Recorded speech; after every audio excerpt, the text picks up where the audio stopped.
Maayong buntag Cebu. Good morning Pilipinas. Magandang umaga po sa lahat. Ayan. Maaga po ang alis namin ngayon. Dahil malayo po ang aming biyahe. Kami po ay papuntang Hagnaya. Northern part po ng Cebu. Nasa pinakadulo po siya. Ayan po ang aming binabaybay na kalsada. Yan po ang Amy Road. Kaya po tinatawag siya na Amy Road dahil para siyang bituka ng manok. At bituka ng manok ang tawag sa kanya dahil paikot-ikot at parang spiral po ang kalsada. Kasi nasa gitna po siya ng bundok na ginawa ng kalsada. Ito po ang Amy Road ay ang kalsada papuntang, pwede pong dito din po dumaan ang yung mga buses po na sasakay ng Roro papuntang Negros. Yan. Doon po sa may bandang kanto na papuntang Tabuelan. Yan, paliko po sa may bandang kaliwa. Napakahaba po netong Amy Road na binabaybay po namin. Ayan. Simula po sa amin, may 1 oras ata bago kami makarating dito. 1 oras na walang traffic po ha, yung tuloy-tuloy na biyahe lang talaga. Kasi dito din po kasi kami dumaan sa South Road Property, kaya expressway, tapos sa reclamation, ayan. Kaya po puro expressway ang dinaanan namin, kaya mabilis po kaming nakarating dito.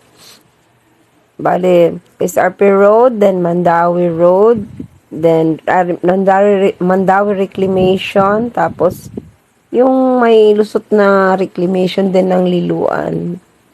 Yan, dumaan kami kina Mayora, doon sa Konsolasyon.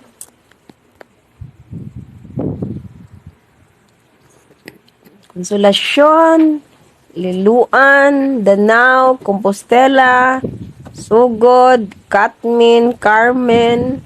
Ayun, hanggang sa paikot na. Pumasok kami sa Amy Road. Ayan, malapit na yan guys. Malapit na kaming makarating sa aming paroroonan.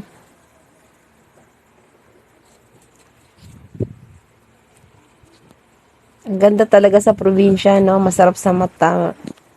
Mga lunti ang kulay ng mga dahon at mga halaman at mga bukid na may mga tanim. Ayan. Tapos ang ganda pa ng sikat ng araw. Napakasarap ng biyahe. Maaga kaming umalis talaga sa amin. Ilagaan namin. Madaling araw pa, umalis na kami sa amin. Para hindi kami abutan ng traffic. Ayan guys, so, di ba? Ang ganda ng mga tanawin. Welcome po sa Cebu. Ito po ang papuntang Tabuelan Park.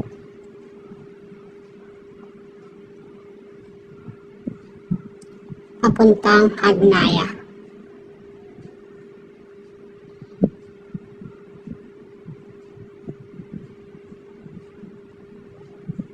Andito na po kami sa Hagnaya.